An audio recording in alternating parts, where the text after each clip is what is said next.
Good afternoon. I'm Tracy Armstrong with the East Tennessee Area Agency on Aging and Disability. Our speaker today has spent 29 years helping people maximize their energy and live with more passion and purpose. His experience includes 6 years working with self-help superstar Tony Robbins. He was Tony's international point man in the UK and in Australia. He has spoken in 10 countries, including every province in Canada and every state in the US. Chip has been the energy source for over 100 events for clients such as Apple, Hyatt, and the Washington Hospital Center, and also the Wisconsin Associations of Homes and Services for the Aging, and he's honored to be with us today. He grew up in Spokane, Washington, and graduated from the University of Oregon. He lives in Knoxville and has been married 27 years and is a proud father of 3. He's a member of the National Speakers Association, one of only 7% of its members to earn the Certified Speaking Professional designation. Today, we will focus on the 3 keys to reevaluating and recharging your life. Please grab a pen out of your bag and get ready, and please help me welcome Chip Eichelberger. Thank you. Thank you very much. Appreciate that. Get this over here. It's okay.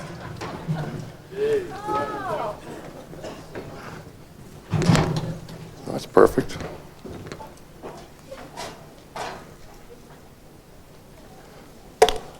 Okay.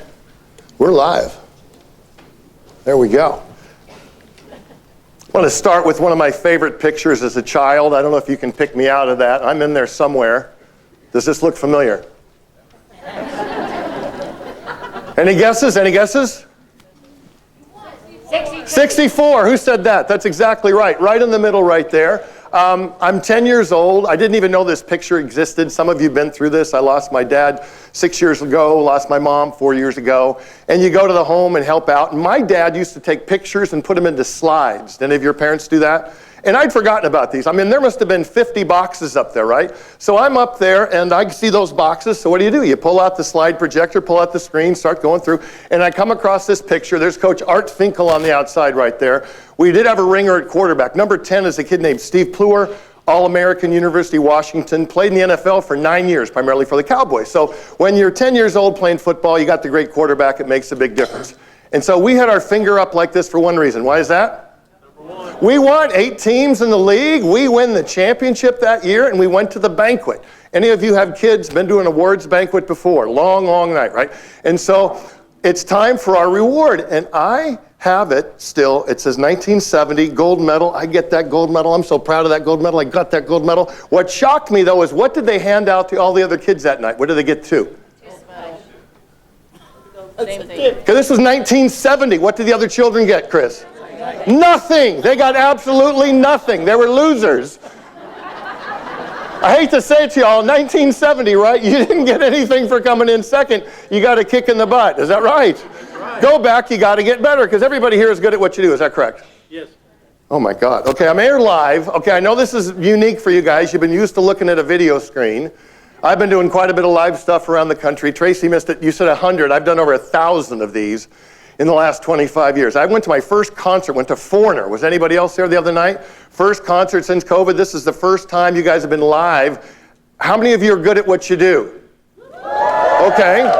Everybody here is good at what you do, but deep down you got to be thinking, as good as I am, as long as I've done this, even I can get a little bit better. And that's the whole focus for continuing education, obviously. And I want to praise everybody for coming. For many of you, it was a choice. Many of you traveled to be here. In doing this over the last 25 years, it's always the people who really needed to be here didn't show up. Did you ever notice that?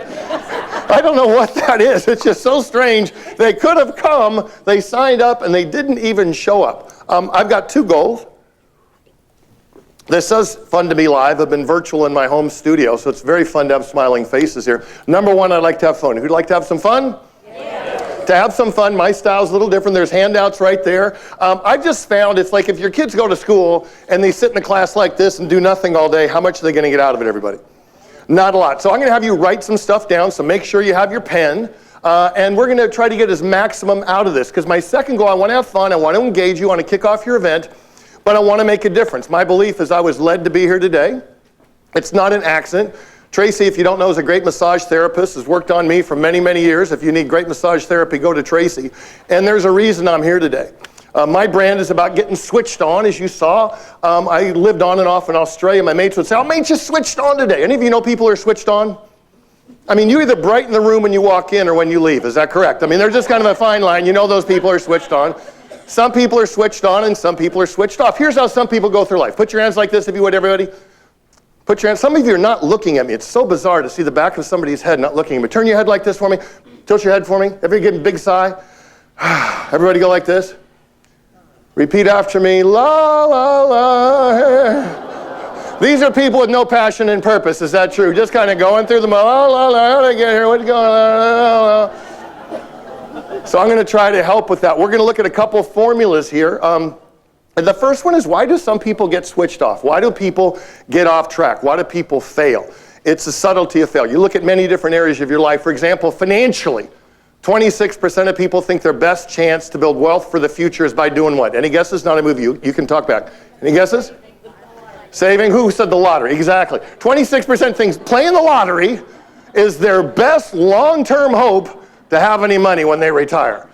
If you do play the lottery, what are your two options to get the cash? If you won, what are your two options? First one is what? Lump sum. Lump sum. They discount it, but you get all of it. Damn. Or what's the next option? Anybody know? It's a 29-year annuity, exactly. What do 97% of the people do? Lump sum. Give it all to me right now, okay? Now, most people think getting all that money at one time would be a good thing. What happens to most people within 18 months? Gone, ruins their life, relationships gone. So if you do play the lottery, take the annuity, eventually you'll figure out how to spend that cash. Is that right? Next thing, now we've got mostly women. This is nice. Women are so much easier to talk to. I speak to a lot of old white guy groups. I got to tell you that. It is true. So much better to have some ladies here. Good mix of men and women. What's the number one killer of men in North America? What is it? Women. No, that's not good. No, that's not it. That's not women. What's the number one killer? What is it, everybody? Heart disease. Now, here's the good news I have to share. It's not going to sound like good news, but half y'all are going to die of heart disease. Woohoo! It's the number one killer for women over 40. Why is that good news? Because if you know right now what's likely going to kill you, you can do what? You can reverse heart disease. Diabetes is probably the biggest pandemic in the world, in the country. Is that true? 32 million people have it. It's 24% are diabetic or pre-diabetic. Can you reverse type 2 diabetes? Yes, but very few people do what it takes to make it happen. Is that right? They just don't rise above and make it happen. But here's a scary statistic. What's the first symptom of heart disease? 42% of the time. What's the first sign of trouble? Any give me some. Heart attack? Close. Anybody else? High blood pressure? What's worse than a heart attack? It's sudden death, everybody. 42% of the time, massive coronary. You've all heard the term widowmaker. Is that true? They don't get a second chance. 42% of the time, right? That's the scary thing. If relationships break up, which happens, is that true? Is it usually one thing that did it, or just little things that happen day after day after day? Who goes for that? If somebody wants to retire at age 65 and they have no money, is that the day they went broke? No. Probably just little errors, the way they handled it. If you wake up one day and you got heart disease, you got diabetes, was that the day it happened? No, you got to look back. So here's the first thing I'd like you to write down for me, if you would. Here's a formula for getting switched off. Trust me, been doing this 27 years. If you stay with me and write a few things down, you're going to be blessed by it and get a lot more information. Here's the first thing if you'd write it in. Letting neglect win. Letting neglect win. That's number one. Just neglecting to do the little stuff. And every day, here's the good news, and there's a reason I'm here today. Every day, we're on the verge of stepping up and confronting neglect. Making the change. People complicate change. Change happens in an instant. What do you think? I think here's the key. It might have taken you 9 years to get to the moment you realize you got to change, but when you change quickly. What do you think? You make the decision to change. You usually don't do it. That's my point. You get to the point where it goes from something you should do to a must. Because so many people, gosh, I should work out more. I should pack my lunch. I should spend more time with the kids. I should visit my parents more. I should go on more date nights. I should. People get into pounding and shooting and end up shooting all over themselves. It's a very hard way to be a peak performer. Is that true, right? Finally, you get to the point where it goes from a should to this must change. It's confronting neglect. Some of you right now are taking great care of yourselves. Some of you are neglecting to do it. Is that true? Yes. Okay, number one source of calories in America is one item. Anybody know what it is? Soda. Average American drinks 746 12-ounce sodas a year. People think, hey, I only drink one a day. It's one a day. One soda, 140 times 365, 51,100 calories with one soda a day. That's 14.6 pounds of weight gain for an adult with one soda a day. And here's the next piece if you'd write it down. Making simple errors in judgment and repeating them every day. Most of us aren't making major errors in judgment, the little errors. If somebody gets off track, they're usually not shoved off track. How do you get off track? Just nudged a year later, 5 years later, 10 years later. How in the hell did this happen? Well, it wasn't overnight, is that right? But the key thing is you can get to the point, I'm going to confront that neglect, and I'm not going to go that direction anymore. I got to change and start going that way.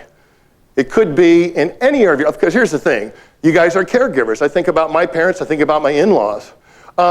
There's sometimes older people you're helping are particular in the way they like things done. Is it possible? And if you keep forgetting time after time, it kind of pisses them off. Is that possible, right? It happens. It's those little errors. But here's the good news I have to share with you. This year's gone a lot quicker than last year, hasn't it? Thank God. Last year was the longest year ever. Here's the gift I have for you. If you'd write it in, it's called the power of early detection. The power of early detection. That's the gift I have for you today. Some of this, you're not going to agree with everything I have to say today. Is that okay? Hello? Okay. Some of the stuff I say today may piss you off. Is that okay? But here's part of the good news. If we can identify some of that neglect today and make a decision and change today, it's going to be a lot easier versus letting those errors and that neglect go another year, another 5 years, another 10 years. So my goal is for you to look back and say, I don't remember that chip, but I remember that was the day I made a decision that made an impact on my life. That's our goal here for today. Some of you are familiar with my friend Chuck Norris. Everybody know Chuck? Yeah. Okay, any of you follow Chuck Norris's rules on social media? Have you ever done that before? There's webs like, for example, Chuck doesn't wear a watch. He decides what time it is. Okay, there's hundreds of these rules. Oh my God, it's hilarious. There's hundreds. I could go all day. But Chuck, in his book on Zen philosophy, had an ancient Chinese proverb from Lao Tzu, and this is the proverb. It says this: if you don't change the direction you're going, you're going to wind up where you're headed.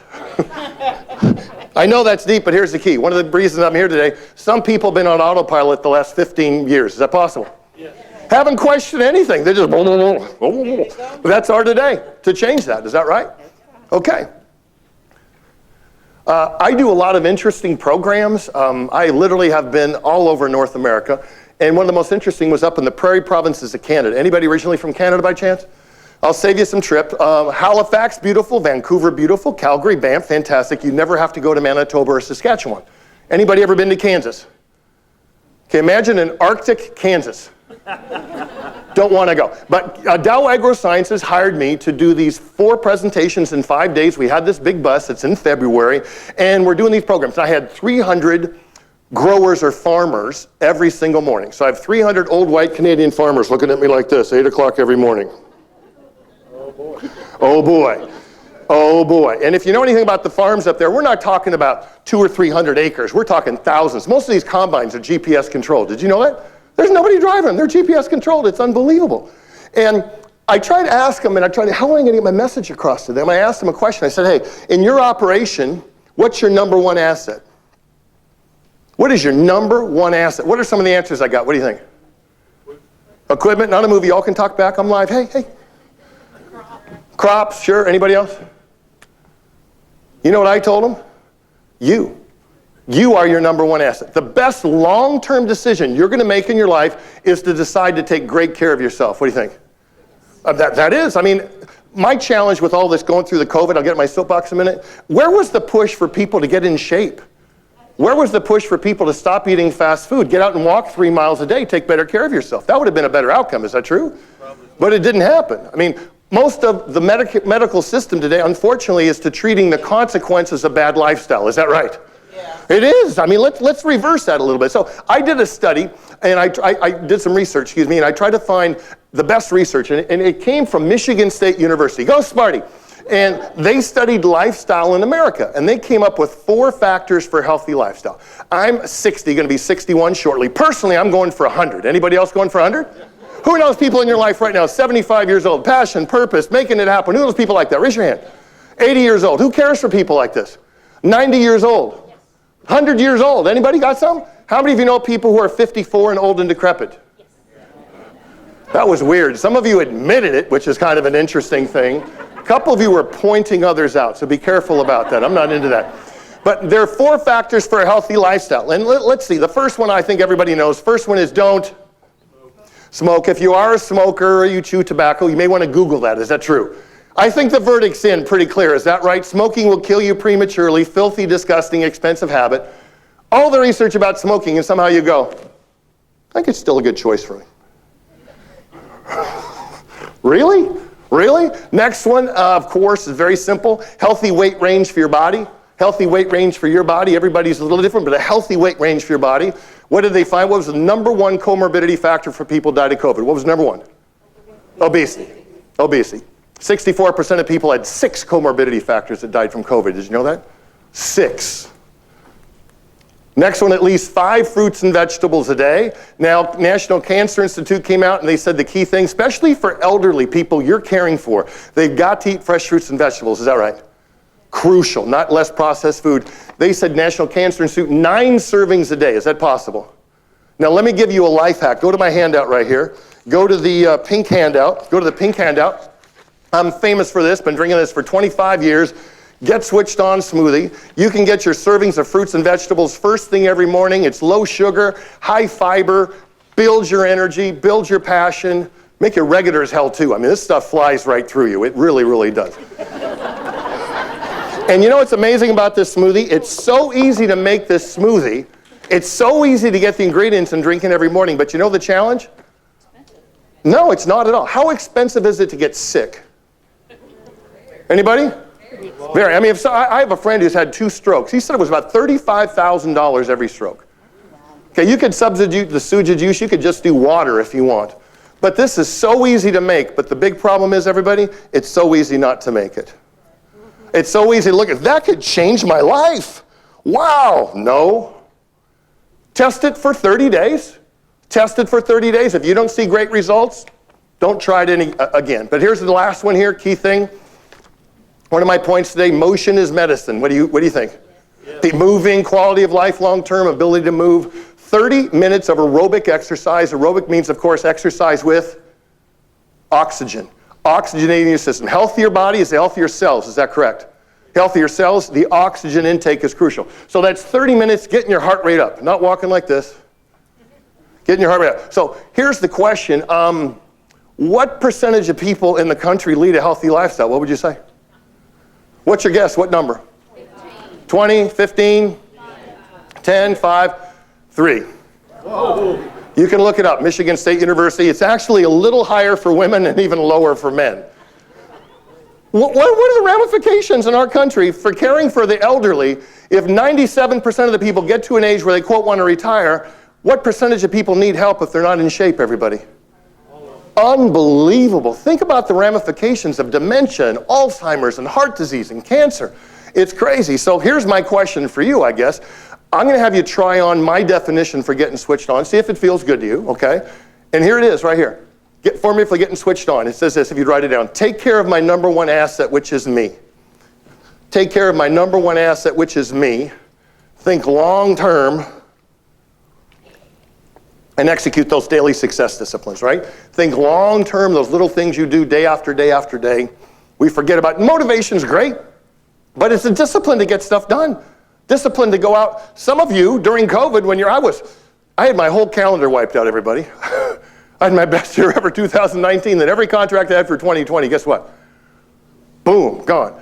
I walked every single morning and worked out. Some people did that, is that true? Other people put on the COVID 20 or 30. It just depends on what your discipline.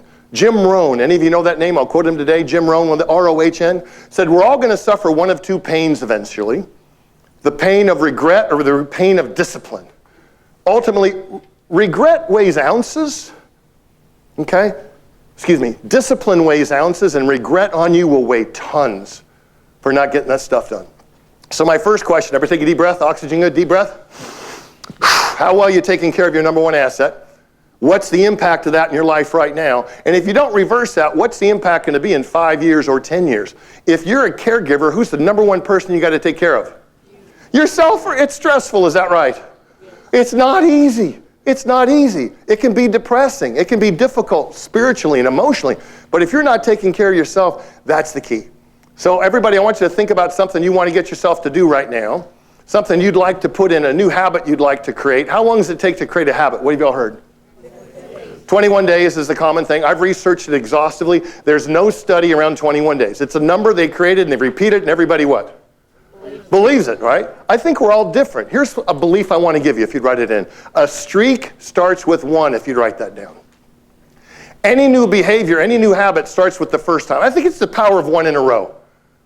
You know, it's the power. I get myself to do it, and then you keep going on. The power of 1 in a row. Any change starts with the first moment. We talked about before, it goes from something you should do, from something you must do, and you make that decision very, very quickly. I guess we were in my in-laws, and they had Serbian farmers, and they grew up in Ohio, and they had a big dairy farm in the panhandle of Florida near Graceville, if you know where that is, just south of Dothan. And so I'm there for Thanksgiving, not a lot to do on the farm. I was reading an article about a guy, and it was disciplines of successful people. And he said his discipline to stay strong was made sure he did 10,000 push-ups a year. That sounds impressive, doesn't it? 10,000 a year. But if you break it down per day, divided by 365, it's less impressive. It's 28 a day. But it's 28 every day that'll get you to 10,000. So I actually downloaded this app. It's a push-up app. I downloaded this. I'll be 8 years in here in Thanksgiving. I've averaged 50 a day, not a ton, but 50 a day. I'm about 128,000 push-ups in, but that alarm goes off and I get down. You actually have to put that phone down on the ground and do a full push-up and touch your nose to it.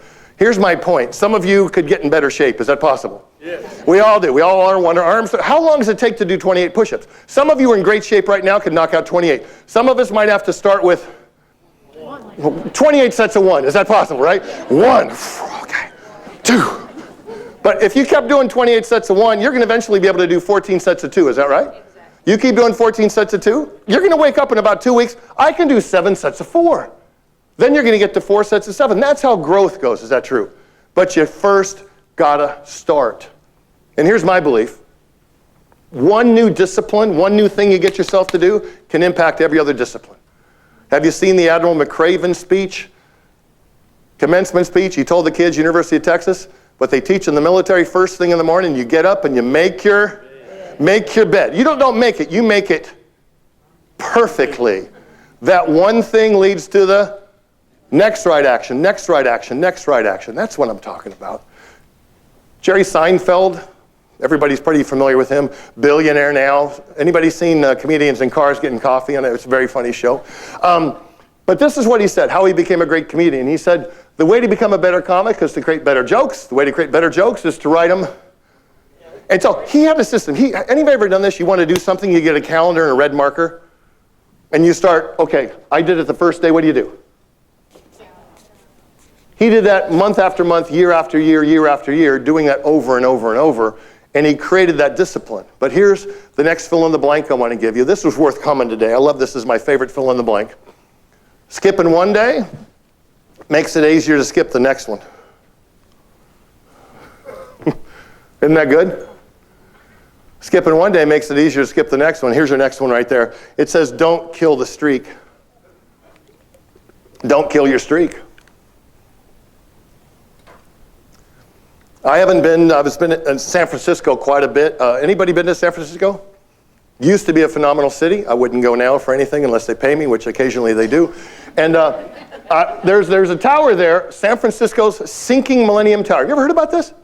Cost $350 million to build, 58 floors. Joe Montana lives in the penthouse.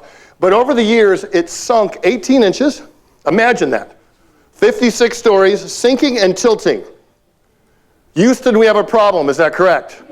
And they got permission from the city of San Francisco to put the foundation into 80 feet of packed sand. Could have gone down 200 feet into bedrock.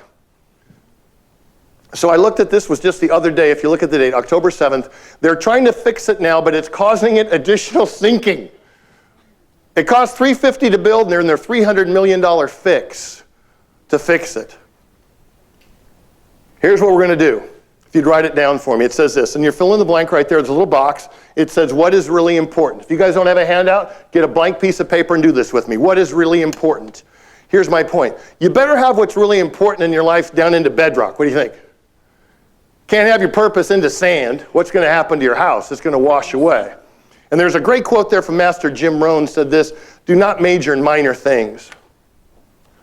If you get to the end of your life and you look back at your rocking chair one day and how things turned out and you realize, God, I spent major amounts of time on minor inconsequential crap, that's going to be painful. I want you to take a second in that box. You probably have 4 or 5 or 6 things that are your primary, what's really important for you. Where do you focus? Where do you need good discipline? Where do you need to put your purpose? Where do you need to put your passion? Write them in the box there real quick. It's fascinating what you're going to write down. It's even more fascinating what you're going to leave off. And I don't know if I told you up front, you're going to get out of my presentation what you put into it. Is that fair? If you're just sitting there looking at me, you're not writing anything down, you're not going to get a lot out of this exercise. Some of you are going to have an epiphany that's going to shift your destiny, I promise you. Write them in. If you only got 2, what would you say? What's really important in my life? Where do I need good discipline? Where do I need to focus? Long term, what is it? If you only got 2 or 3, you got to dig deeper. I ask you to think. Dr. King had the best quote I've ever heard on thinking. Dr. King said, rarely do we see people willing to engage in hard, solid thinking. There's a universal quest for easy answers and half-baked solutions. Nothing pains some people more than having to sit down and think. I need you to think. 10 seconds.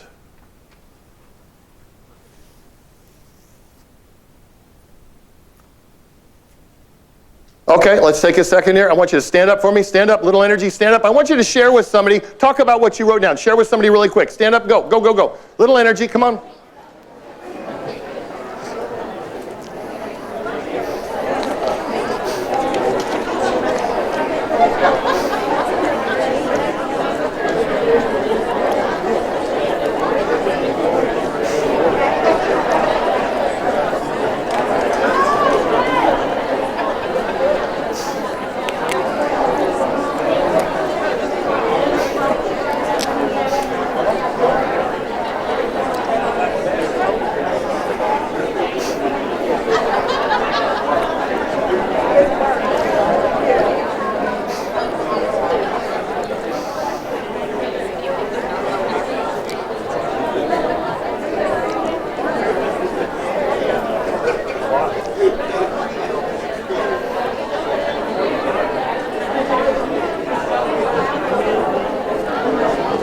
Ten seconds, wrap it up. 10 seconds, wrap it up. Okay, grab a seat. Thank you, thank you. Now, how many of you were talking to one of your friends and they mentioned something that truly was important, but you didn't have it on your list? Any of you have that happen? So let's add stuff to your list as we go through. If you want to rise above stuff, you got to be very, very clear what your purpose is. Bring the passion into it, that anything's possible for you. I'm going to go through my list. My life's different than yours, but I think these are pretty universal. Let's go to the first one most people wrote down is family. Is that true? This is my little family, husband, wife, parenting, relationships. Let me give you a little bonus tip. On your sheet right there, write down Chip's blog. Write down, you're going to like it, write down Chip's blog, 98 questions. If you've got your parents or you've got elderly uncles or people, or encourage the people you care for, while they're still in good health, capture their legacy. I had 98 questions. I did that with both of my parents before they passed away. Tell me about where you grew up. What was your first car? How did you meet mom? What was your first job? And there's 98 questions. Capture their legacy before they're gone. Once they're gone, the library is closed, everybody. Is that right? Yeah. Capture that legacy. That's a good blog post right there. Health might be important. Did any of you forget to put down health? We hit it pretty hard. Okay, you may want to add it in. I'm just saying one day. Yes.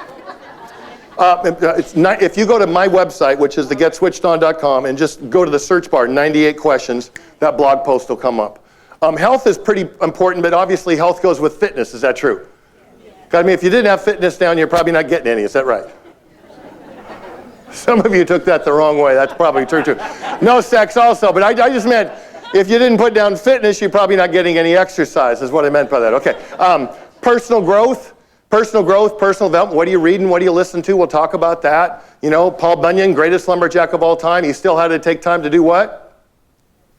Sharpen his frickin' axe. There's a lot of people out there work real hard at what they do, but they don't get very good results. You know why? They suck. They're terrible at what they do. They're not learning. They're not getting any better. They're repeating the same mistakes. They haven't read a book. They haven't gone to a class. They haven't taken a seminar. They're winging it. They could have done it 10 years, and they think after 10 years, I'm really, really good. No, you're not. Is that possible? That's hard truth. Coach doesn't tell you what you want to hear. Coach tells you what you need to hear. Personal growth, what are you doing to get better? Money and savings, got to have a plan to create some wealth for yourself long term. Giving back, you guys are in an environment where you got to give back. You got to make a difference. I'm encouraging you to give back more to yourself, right? On the airplane, mask comes down. It says put yours on first, right? Fun. Now, who had fun on their list? One person. This is the person to go out to tonight in Gatlinburg Pigeon Forge, right here. Put fun on your list. 2 people. Write down fun. Put down fun. Put down fun, recreation, travel, date nights. What do you want to do? My parents taught me the difference between a trip and a vacation. Everybody know? Who's got kids? You take them with you? It's called a trip. You leave them at home? That's called a vacation. Is that right? Okay? You got to have some fun. Take the date night. Some people haven't gone out to a concert. They haven't done anything. Fun. We've been married 27 years. That's my wife. She's fun. She's... God, I forget. She wrote it down for me. She's a wonderful realtor. She's a fantastic chef. As beautiful as the day I met her. So I just want to make sure I get that in. Okay, fun. Faith. Faith. A couple of people going, sorry, Lord, a little busy here. Forgot about you. Yes. Faith. Faith. Work. Did any of you have work on your list? Any of you have work? Pick up your pen. Cross it off. That's not a good word. Work. I got work, work, work. What's a better word than work? Career is a better word. Your passion is a better word. Career. Now, I went through that quick. That's a pretty good list. Would you agree?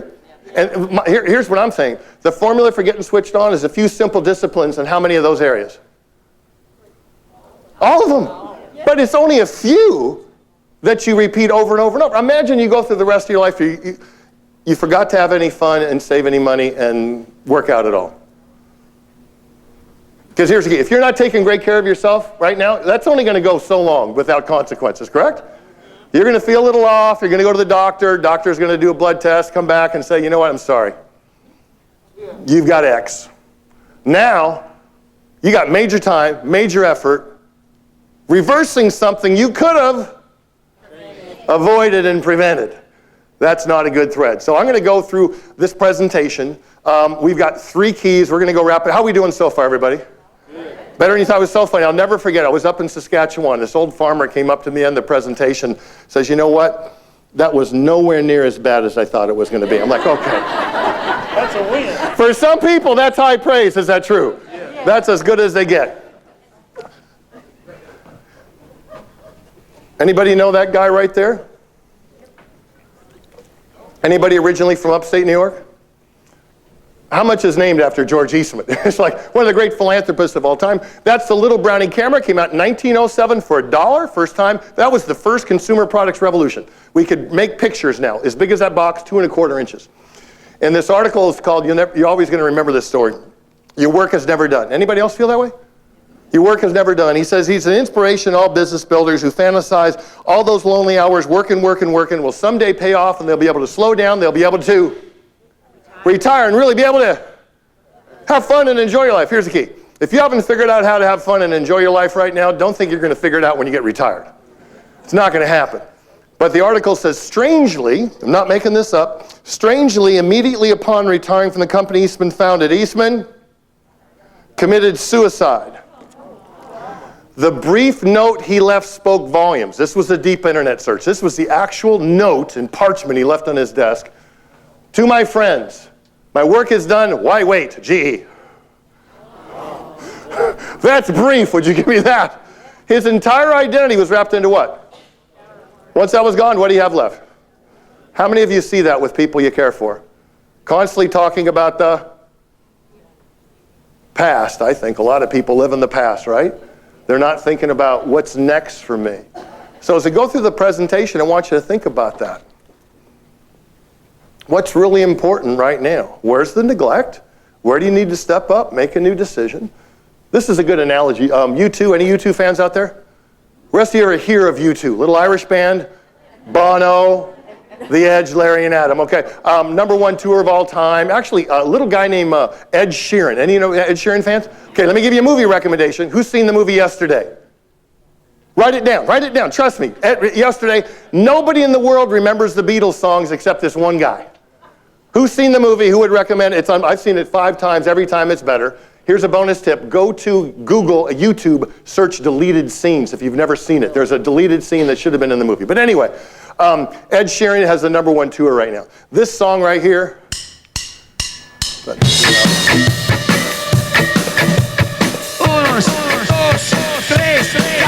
That's Vertigo, won the Grammy.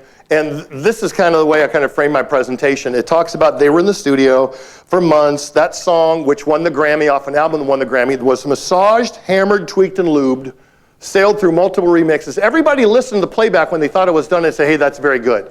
Which for you two meant that's not good enough. Bono said this, very good is the enemy of great. He said, you think great is right next door? Great's not. Great is in another country. That's the gap between good to great. For some people, and I'm just saying in your life right now, compared to where you are, compared to where you be, it's possible there's a gap. For some people, it's a gap. For some people, it's a chasm of unrealized potential. Everything you do to care for people, there's a good way to do it, and there's a great way to do it. I'm not saying it's good, great. I'm saying it's good and it's great. It's a massive difference. So here's the first step if you'd write it in for me. Step #1, it says this, go back into my studio. Go back into my studio. So you two listened, it was good, but it wasn't great. They didn't stop, they went back into the studio. And this is what you have to do with your life, or the way you deliver care, for example. They took it apart. They outfitted it with a new arrangement, new melody, and new rhythms. But in the process, because here's the reason why you guys come to events like this, you're so busy in it every day, periodically you have to go back and work on it. Does that make sense? Got to go back and work on it. So the band discovered untapped reserves of ideas and fortitude that took it to the next level. My point is some people are on autopilot. They've been kind of doing stuff the same way. They've been doing them a long time just because that's kind of the way they've always done it. They haven't gone back in and reevaluate. Hey, is this a good way to do it? How could we do it better? What if we did, asking questions. But it all comes down to this. It says the power of one decision. Power of one decision. On your card, on your table, there's little cards. If everybody would get one of these, on your table, there's little cards. You see them right there? Hopefully there's enough. If you don't have enough, to go to another table. There's extras on the other table. And inside there it says my decision. Everybody see it? My decision. There's some right over here. I got some. Here's some right here too. Here's 2. My decision. The Latin root of decision is CIS. It means to cut off or kill. Guess what I'm going to have you do at the end of my presentation? Make a decision. What do you need to do? What do you need to start doing? What do you need to stop doing? For example, if you picked up heroin during the COVID thing, good time to quit. Is that true? People say everything in moderation. Not heroin. Is that right? You laugh, but guess the #1 killer over 50 in America right now is opioids. #1 killer over 50. It's unbelievable. Some people think, I haven't tried meth yet. What's that like? Seriously, there people evaluate. That's their mindset. Is that right? It's unbelievable. So here's the first thing I want you to go. We're going to go rapid fire. Here's the first one, if you write it in, is expand my compelling vision. What's your compelling vision for your life, for what's important? For your relationship, for your care, for your future, for your potential retirement. There's a great verse in Scripture, help me out scholars, without vision the people will perish. There's a lot of people without any vision. One of the best things you can do is to speak possibility into the people you care for. Is that right? Because they're mired into the day-to-day. Hey, what's next for you? What if you did take better care of yourself? What if you did started doing this XYZ? How would your life change? Focus on the positive vision, but then you got to have a game plan. A lot of people wing it. What do you think? A lot of people just wing it. They don't have a game plan. Hope is not a strategy, correct? It's good to have hope. And with your vision and game plan, here's what I'd like you to try to do.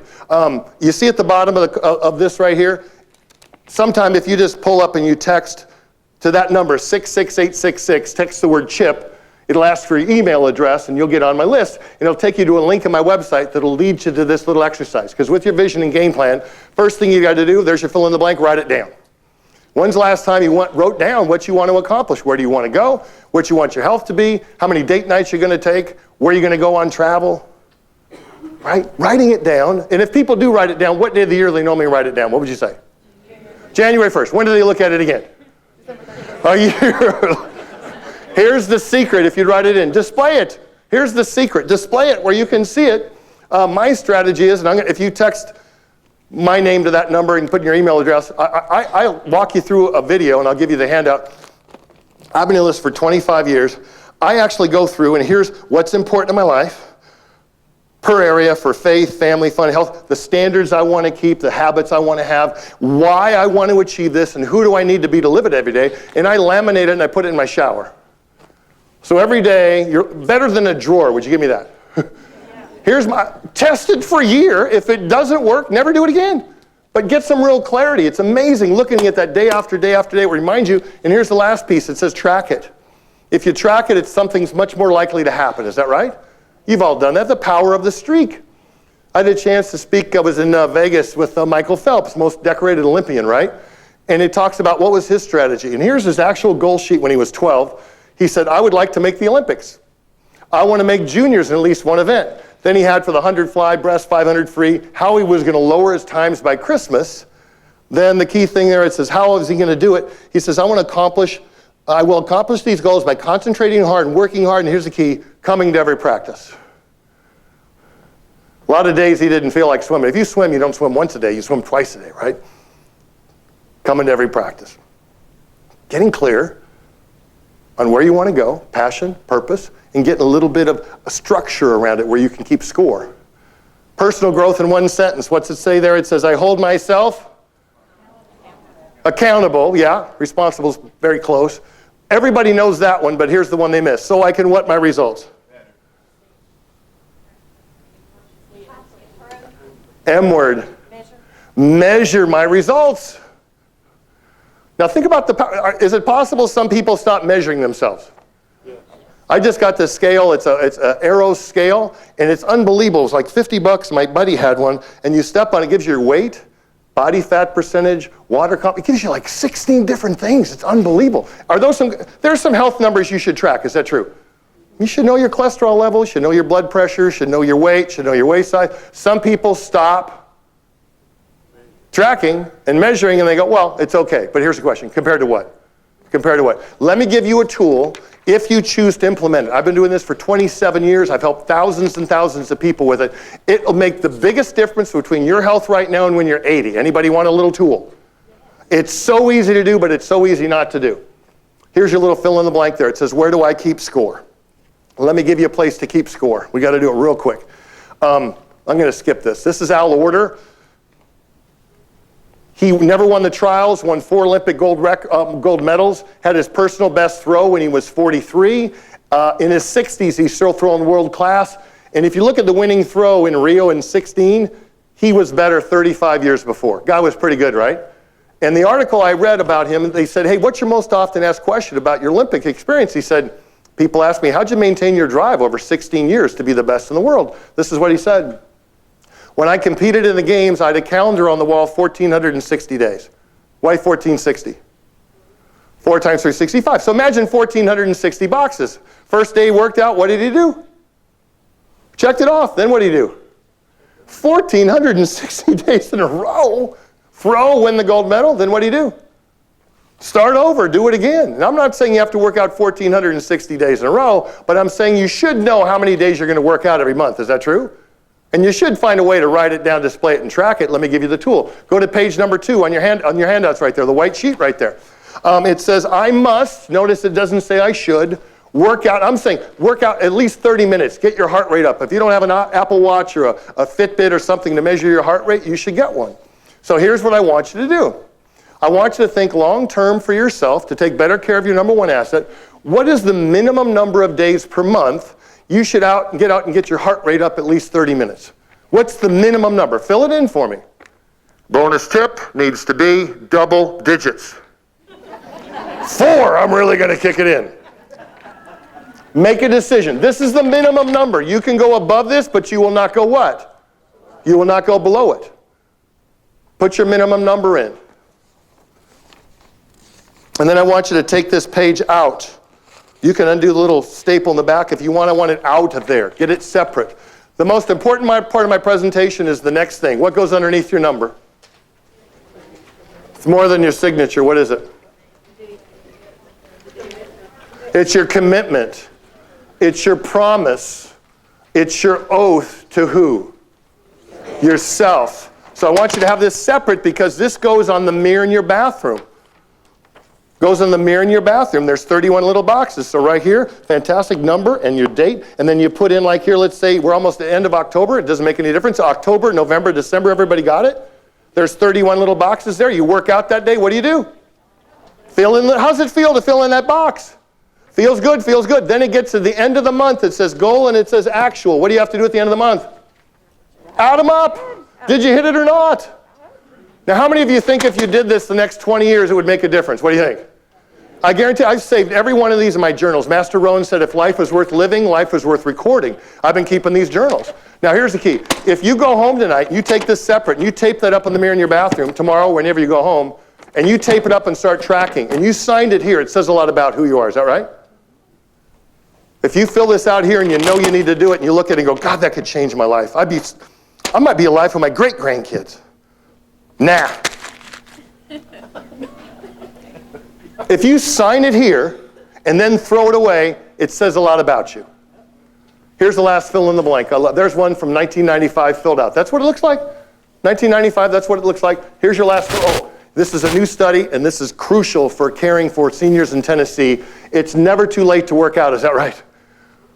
People can't say, well, it's too late for me. No, it's not. The people who hadn't worked out actually had better results than the people who had worked out consistently. Your body changes quicker. It's never too late. Here's your last fill in the blank for number one, if you'd write it in. It says, how you do anything is a reflection of how you do everything. What do you think about that? I was just down in Destin. Everybody here probably loves to go to Destin. Was down there for the weekend. When you walk the beach, periodically you're going to come across what? Garbage. Is that right? There's two kinds of people. Some people will reach down, pick it up, walk it however far it is to the garbage can. Other people go, somebody will get that. How you do anything, a reflection of how you do. If your car's a mess and you got crap everywhere, probably says something about the way you keep your home. Is that true? Okay? You're not taking great care of yourself right now, probably says other things too. I'm just saying, be open to that. Be open to that. Any Star Wars fans? Any Star Wars fans? Okay, one of the great, this is obviously Yoda and Luke. Anybody know where Yoda was when Luke found him? Oh, nobody? Dagobah. Remember that, Dagobah? And this is one of the great scenes ever, obviously. Luke is learning how to use the Force. He crashes his X-Wing into the swamp. He wants to get it out because he wants to go help Han and Leia. And he thinks he's got the Force figured out, but he's not sure. So right here, he's got all this stuff in the air trying to get the X-Wing out. Everything falls down. Yoda yells, "Cats and sheep!" Everything falls down. Luke's like, well, Master, now we're never going to get it out. Yoda's like, always so certain of you. Always with you, it cannot be done. He goes, well, Master, moving stones is one thing. Getting the X-Wing out, totally different. He's like, no different. Only different in your mind. You must unlearn what you have learned, yes? Finally, not bad, huh? So finally Luke says, Master, I will give it a try. Yoda says, of course, no. Try. Do or do not. There is no try, right? He gives his shot. Everything falls down. He and R2 go off into the weeds. He thinks it's impossible. You want the impossible. Finally, Yoda, remember what Yoda does? Gathers himself. About halfway out, R2-D2. They come back in to see the X-Wing landing on dry ground. Best line of all the movies. Luke looks at him and says, Master, I don't believe it. What does Yoda say? That is where you fail, yes. Thank you. Step number 2, if you write it in, is you got to believe. Belief is the foundation of all success. What do you believe about my message so far? What do you believe about how it applies to you? I remember I did a program, it might be somebody here from Comfort Keepers. I spoke at their national convention. I talked to some carekeepers, and one of them said, I go, what's your belief about giving care? She goes, it's such a joy to do this because when I go in, typically they're the light of my day. Caring for them is the light of my day. Talk to somebody else, you know what her belief was? I've got to get myself ready with the best attitude because I know I'm going to be the best thing of their day. I'm going to be the light of their day. That belief is so essential. Belief is just a feeling of certainty. It depends on your growth, your mindset. It says fixed versus growth mindset. I think, I'll show you a fun picture here. This is a picture of my kids. I think, oh my gosh, the one on the I think, ooh, little girl in the middle is 24 years old now. This is but just looking at the faces, though, which is the child that causes the most anguish in my life consistently? Who would you say? Yes, Lucas, the 17-year-old still at home, exactly. I was the youngest. My wife was the longest. Lucas is the youngest. Every time we'd go to parent-teacher conference, say, hey, can you get the kid to quit talking in class? Any of you have one of those children? Okay, just for fun, when my mother, I haven't spoken live in a long time. When my mom passed away, I got this box of stuff. One of the things literally had the hair from my first haircut in an envelope. That was my mom. Had all my report cards. And we recently just got back from school at Farragut. Teachers, every one of them, can you get Lucas to quit talking? And then I looked at my report cards from the 5th grade. There's a picture of Lucas in the 5th grade. There's a picture of me in the 5th grade, okay. Dad was a hell of a hairstylist, wasn't he? Very, very good. And I looked at this is my real 5th grade report card. Chipper has the ability to do better in school. He's a smart boy. However, too much effort is put into excessive talking and attention getting. What does my dad write? I agree. Then the next period of class, it's affecting the work and disrupting the other children negatively. I suggest a parent-teacher conference. Then finally, I get it. Chipper's shown improvement the last quarter, has a very good mind, should succeed well in the following years in school. He's very alert and has added a lot to our classroom, notwithstanding the talking problems. Well, it led me to my career today, so that's okay. It's okay. How many of you were the youngest like me or Lucas? I'm curious. How many of you are the youngest? Interesting. How many of you are the oldest or only child? I'd ask how many of you are in the middle, but nobody really cared that much about you anyway, so I'm going to skip it. But, yeah. But that article right there from Carol Dweck, The Secret to Raising Smart Kids, you'll see it on the page. You go to my website. But they found out we focus too much on talent and not much on effort. What do you think? Because they say, oh, you are so good at that. You're so good. Look at that picture. Oh, God, you were such a natural. It is so beautiful. You're so great and fantastic. But you are so special, right? And it got to be. And a lot of people believe it. Is that true? Look, I've got the secret sauce. I'm so good, I don't even have to practice. Who's coaches athletics? Anybody? You got kids 10 or 12 coming in. They're uncoachable at 12. Is that true? Because they think they're all that at 10 or 12. But the opposite of kids who were told they were special are kids they were told they maybe had a learning disability or overdiagnosis of ADD or ADHD. What do you think? Like, let's say the teacher's like, in one moment of frustration, you idiot, why can't you figure that out? Could the kid think they're stupid in a moment? Can it be there forever?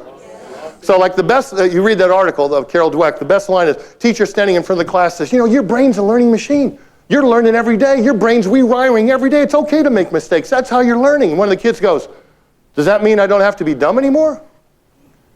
It never occurred to him his intelligence could change. Does that make sense? Fixed versus growth mindset. One of the key things you got to know is this one right here. It says anything worth doing is worth doing? No. Anything worth doing is worth doing poorly. Here's why. You think about it. Anything worth doing really well is probably a learning curve, correct? How do you learn? Poorly, poorly, poorly. I mean, if you learn an instrument or you learn to sing or anything you do, computer program, you do it poorly, poorly, poorly, but you don't quit. Because there's that one moment you go, I got it now. Is that right? It goes off like a light bulb. It's okay to do stuff poorly. So many people are so focused on perfection. And if you're teaching your kids to do something, hey, let them know you're not going to master this today. It's okay to do it poorly. And here's the next piece. Frustration is good. It's okay to get frustrated. How do you learn? There's got to be a better way. You're so frustrated. But here, cross out the word frustration for me. Cross out the word, I hate because anybody people who are frustrated all the time? Or some people like one little thing and they're like, "Ugh." Any of you have a challenge with the way your significant other loads the dishwasher, for example? Any of you? It's like, you couldn't figure it out for 27 years, let's go to the bottom. Write the word fascination up there. This is a much better word. This will get you through the day, I think. Fascination. Because, for example, who's in a relationship with somebody who does stuff periodically that bug you? Okay, the next time that's happening, just look at him and go, that is fascinating the way you do that. Doesn't that feel better to be fascinated than frustrated, right? Much, much better. This is a great little clip. If you've got kids who are in music, pull this up on YouTube. It's Ed Sheeran on a British chat show. He's never shared. He pulls out his phone. He's never played this recording live in public. Just listen to what he says. Yeah, basically all I'm... Whoops.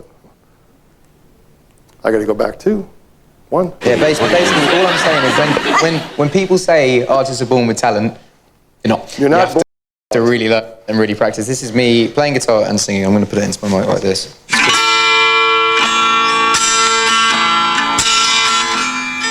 Okay, go fine. It starts so he has that Hold me. I'm addicted Oh. to And then. but I'm grounded. Listen what he says. Listen. But you know what? Do you know what? I did practice. After that, you practice. I did. Good to plug that in. Battery low. After that, he practiced. Some people would listen to that the first time and go, I'm terrible. I'm never going to play again, right? So here's your key learning from this. It says this: I am a work in progress. That's the key thing they found from that research. Focus on the secret to raising smart kids is to tell them the stories that did phenomenal stuff. People who did great things, they weren't born that way. They what? They worked hard, they had heart, they had grit, they had talent, but they worked on the talent. It's okay.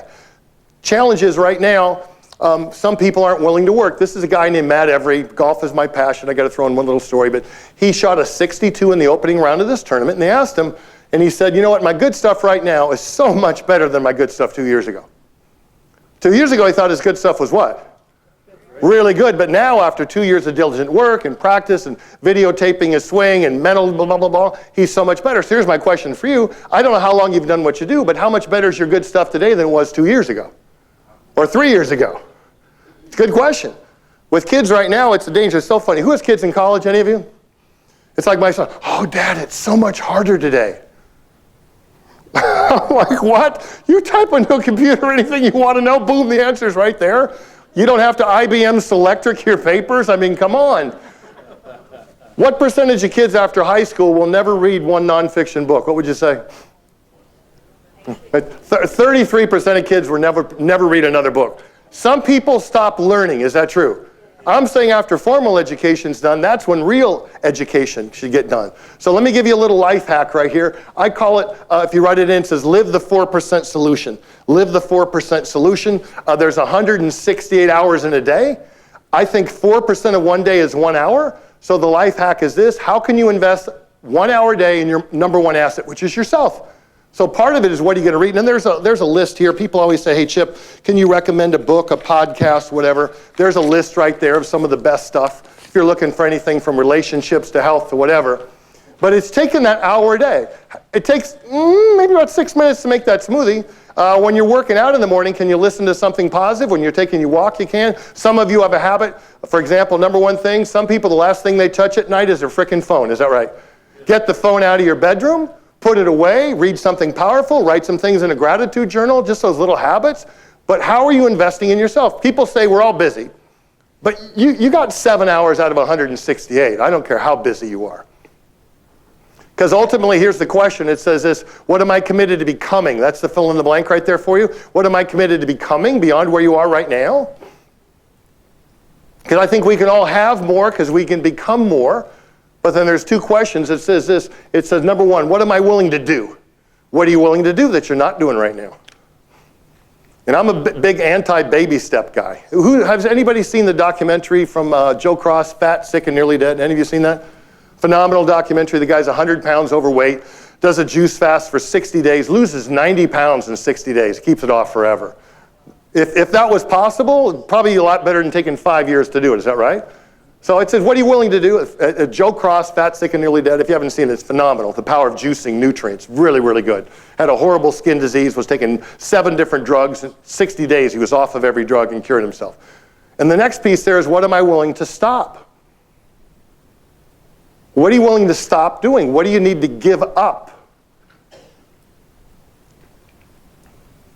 Let's try this. Ever take a deep breath? Haven't done this live in a long time because everything's been virtual. Hasn't worked virtual. Take a deep breath. Deep breath. Okay, everybody, big smile. Look up at the ceiling. Look up at the ceiling. Close your eyes for me. Close your eyes for me. Close your eyes for me. Imagine, gosh, you are 80 years old. This 80-year-old you knows everything about you, knows where you got the bar high, knows where you got the bar low, knows all your secrets. I love what Andy Stanley says. He says, don't worry about the stuff people say about you that isn't true. Be concerned about the stuff that is true that nobody knows about, right? But this 80-year-old you right now wants to coach you. You're sitting in here right now, October 2022. Some of you are closer to 80 than others. Doesn't make a difference. But what advice would this 80-year-old you give you sitting in your chair right now? What do you have to take more seriously? What do you need to start doing? What do you need to stop doing? Just listen.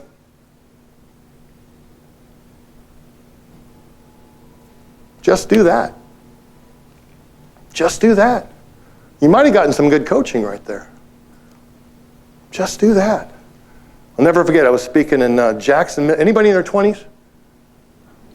There used to be something called pagers. You're going to find this funny.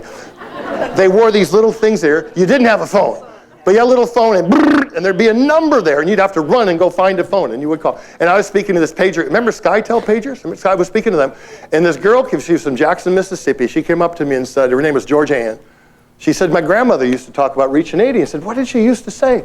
She used to say, child, remember, you might only get 80 summers. Make them count. I said, damn.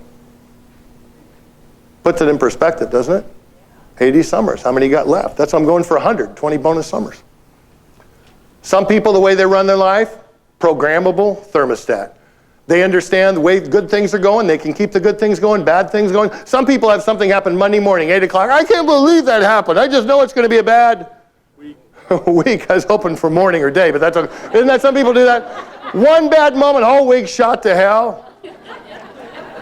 Right? And then when you think it's going to be a bad week, what do you look for? Other bad thing. Well, some people look for the next bad thing. You think it's, oh, here it goes again. Oh my God, bad week, bad month. That was a bad quarter. That was a very difficult year. That decade sucked. I can't believe that was a bad decade. But here's my point. How many of you know people had something happen 10 years ago and it still owns them? 10 years later, still carrying that around. Other people had that same thing happen. They went, next. Other people are a thermostat. Good things happen good, bad things happen bad. They live their life like this all the time. Some people have the ability to regulate. They know, I believe, Tony used to say Tony Robbins, I used to work for, used to say the quality of your life is the quality of your questions. What do you think? Think about that. Some people ask good questions. Other people ask, why am I so depressed? Why is nothing going my way? Why don't I have any discipline? Bad questions lead to bad answers. Some people can manage their discipline also. I think motion is medicine. When you're feeling good, you walk differently, breathe differently, move differently, right? Here's step number 3 I'd like you to write down. It says, switch on my passion. How can we switch on your passion? Get you to think about it a little bit different here. But the danger there is beware the law of familiarity. Law of familiarity says the more you're around someone or someone, the more you tend to take them for, is that true? What else they say? Familiarity breeds contempt. So contempt is like disdain or hatred, is that true? So the more you're around somebody, the more you tend to hate them. Are any of you in a relationship with somebody who has a few faults? I'm saying each day, if you focus on what pisses you off about the other person, that's not a good road to go down, is that true?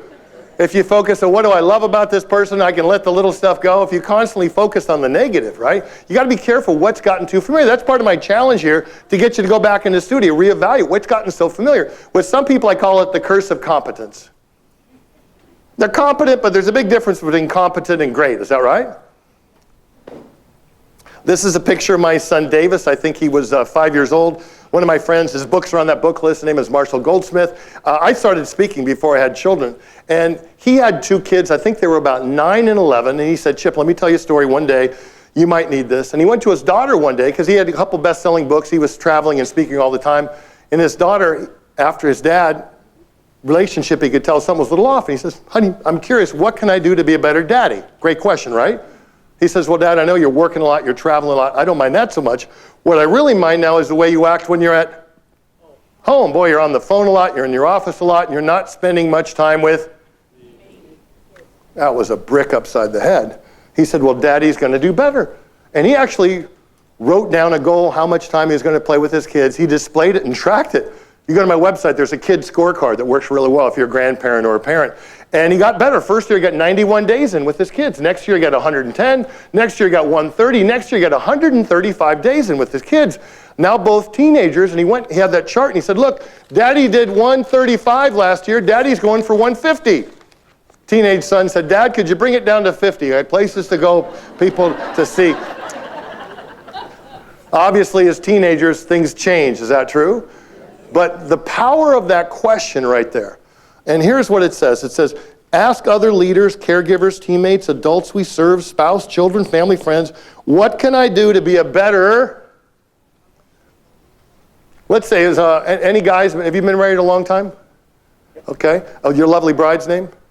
Gwen. Gwen. So I want you to go see Gwen. Gwen, we had the speaker. I wasn't too impressed, but he wanted me to ask you a question. How long have you been married? 39 years. 39 years. So honey, we've been married 39 years. I want to make the next 39 even better. And I want to know, what can I do to be a better husband? I guarantee she's got some feedback. I don't care how great a husband, I don't care how great he is, there's probably a couple things he could step up and do. Is that true? So it's the power of asking that question. Asking somebody, hey, how can I care for you better? If you've got people, because here's the thing, who manages other people, leads a team? Hello? I mean, some of you have been leading people, you've been working with them for 7 years, and you never said, you know what, you probably know me better than anybody. What can I do to be more effective?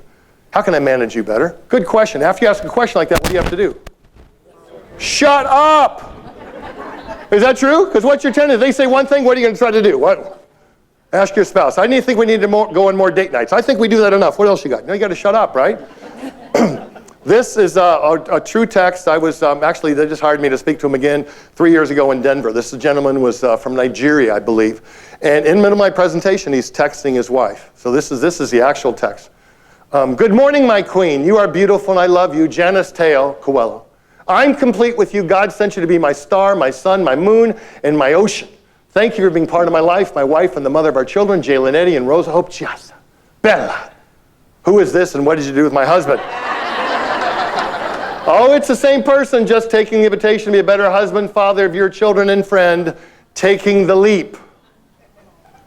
Should I make an appointment to have you checked out?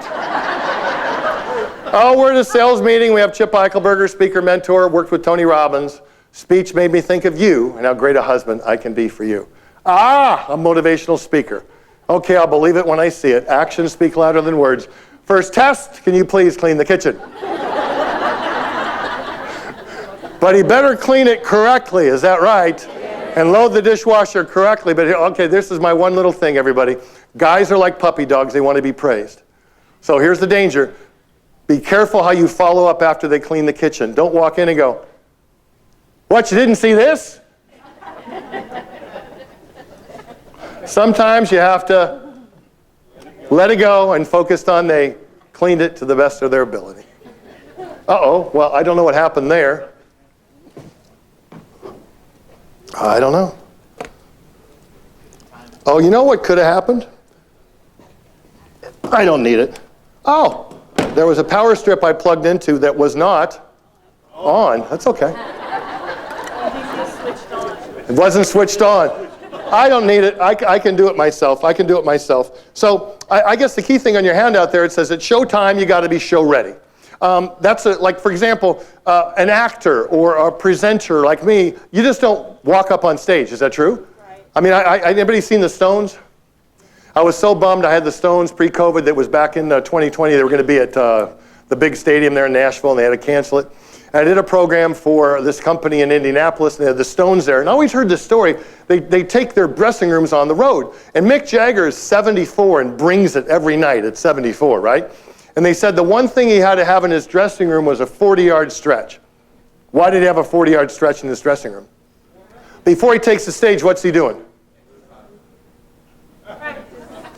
He is doing wind sprints. Because his belief was he had to bring the energy to the stage with him. I'm just saying, you have to bring the energy to your day with you. At night, does it make a difference what you watch or what you read before you turn the lights out? Probably binge watching The Walking Dead. Probably not the best option, is that right? Probably not looking at stuff and pisses you off on social media right before you go to sleep. I've done that before. Anybody else done that? So I want to share with you, and it says in your handout, reevaluate my daily routine, if you'd write it in, to get switched on. There's your fill in the blank. Get switched on to prepare for each day, and when I walk in the door at home. Then it says, motion is medicine. Let's try something. Everybody stand up for me real quick. Grab your little card. Grab your little card. Grab your little card right here. Switched on. I mean, it's good to have a scale. On a scale of 0 to 10. 0 is comatose. 10, you're ready to go. Who is a in-home caregiver? Anybody here does that, right? So before you walk into your home, I mean, if you had a tough, sometimes things are tough. Is that true? Yes. You can't let that bad appointment carry into this appointment. You got to get yourself ready to go, mentally to go in there to be the light of their day, for example. So if you look at this card right there, if you look inside, Tony said quality of your life, quality of your questions. There's some good questions to ask consistently. You know, focus on what are the things in my life that get me switched on. That's why some people keep a gratitude journal at night. Why am I blessed? What's going great today? What am I proud of? Writing that stuff down day after day works. How are you going to invest an hour in yourself, etc. The other piece is, if you look at the back, it says, where am I now? 0 to 10. 0 is comatose. 10, you're at your best. I'm a believer that you can be a thermostat and get yourself into a powerful, emotional, positive state like that. Who remembers the Ivan Pavlov's dog? Remember that study? He had a hungry dog, and every time he'd feed the dog, he would ring the bell. Is that right? And the dog would salivate, ring the bell. After a while, if he just rang the bell, the dog would. So I know with my dog, he's got this, it's a squishy, squeaky donut. When we get that donut out, he knows it's playtime. I don't have to say anything. Is that right? We all have those little anchors. So put your cards down real quick. Put your cards down. I want to teach you I call it a little energy move. Something you can do where you feel unstoppable. Would that be good? Yeah. Let's try it for fun. So shake your hands a little bit. Shake your hands out. Everybody look at me and smile. Everybody look at me and smile. Go like this. Go. Wow, you guys will do anything. I'm just kidding. That's fun. I like that. So let's do this. How many of you, when good things happen, you have a little victory dance or have a little swing or you know anything like that, right? There you go. I like that little dancing. I mean, I love to dance. Anybody else love to dance? Have you ever gone out dancing and say, that wasn't any fun? Some of y'all haven't been out dancing in 10 years. Is that possible? Go dance. So here's what we're going to do. Big smile on your face. Big smile. Deep breath for me. Deep breath. We're going to do this just for fun. I want you to go level 10. 0 is comatose. 10 is good. We're going to level 10 energy. 1, 2, 3. Yes! Just like that. Just for fun. Big smile. Here we go. 1, 2, 3. Yes! Now, where was that 0 to 10? Where was that? 8. It's about a 7 or 8. Some people looked at me like this. Yes. Some people are talking to themselves. I don't know if I can do this. This is a little bizarre. So just for fun, get it up. Let's see if you go to a true 20. Here we go. Big smile. 1, 2, 3. Yes! Okay. Now, how many of you feel better than you did 10 seconds ago? Do you agree? So here's the thing. All I'm saying is you need to have some go-to way to get yourself to feel good. What do you habitually listen to? What do you watch? And there's some stuff you shouldn't watch anymore. There's some stuff you shouldn't listen to anymore. Some of us have people in our lives we should not hang around with anymore. The advice I give your people in your 20s right now, if you're young in your 20s and you're not losing friends, you're not growing up. Because there's some people in your 20s you got to leave behind. Is that true? Okay? So let's try it again. Try it, because some of you, let's try it again. And I want you to hold it for 5 seconds, just for fun. Big smile. Here we go. 1, 2, 3. Yes! Hold it, hold it, hold it, hold it, hold it, hold it, hold it. Yes, it is. Okay, better. Now put your hands like this. Put your hands like this. Tilt your head in for me. This is going to feel terrible. Go like this. Some people have been here so long, this is their 10. I'm really switched on. Let's make it happy. So what I want you to take from this, put those questions up where you can see it. Some of you, if you're caregiving, I mean, you mean to have a second, just deep breath, look up and smile. Just yes. Then walk in. How many of you found if you go home after a bad day, your home life can be impacted negatively first 5 seconds in the door? You just need to take a second. Why am I so blessed to have this family? What's going great? Why do I love these kids? Okay. Yes. I'm not saying you got to run around like an idiot. Jim Rohn used to say you take an idiot and you motivate him, you got a motivated idiot. That's not the key. I'm just saying the way you feel is a little bit more in your control than you think, right? The way you stand, the way you walk, the way you breathe, and the way you move. Let's finish up. Big smile. Here you go. 1, 2, 3. Yes! Grab a seat. And here's the last fill in the blank for you right there. It says, never underestimate the power of one decision, if you'd write that in. Never underestimate the power of one decision. Grab your little card for me. I told you up front, you're going to get out of this what you put into it. What is the decision you need to make? Could be for your health. Now, here's an example. Some people think maybe I got to take better care of themselves. Is that possible? Get healthier. Is that a good goal? No. What does that mean? I ate an apple. Okay? If you want to put down a weight goal, I'm going to work out. I'm going to work out those 14 days a month. I'm going to quit soda, sweet tea. I'm not going to drink any more calories. I'm going to go on a date night a month or a date night a week with my spouse. Or I'm going to spend 4% of my day. Or there's something a vacation you want to take, or some personal thing you want to do. Maybe you're going to videotape your parents if they're still alive. But write down some simple decision you need to make. Write it down.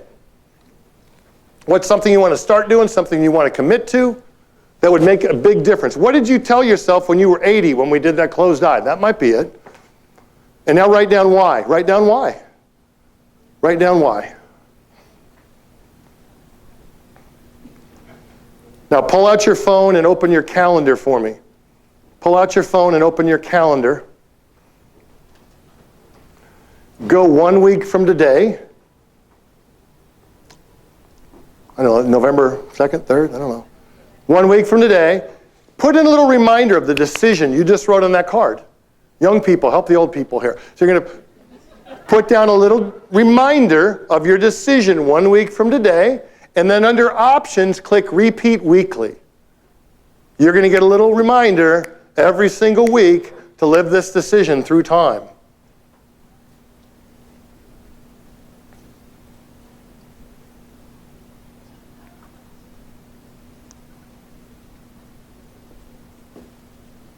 If you want to stay in touch with me, text my name to that number. Not my phone number. Just put in 66866, Chip. It'll say, great, what's your email? Give me your email, boom, then you're in. It'll take you to a link to my website.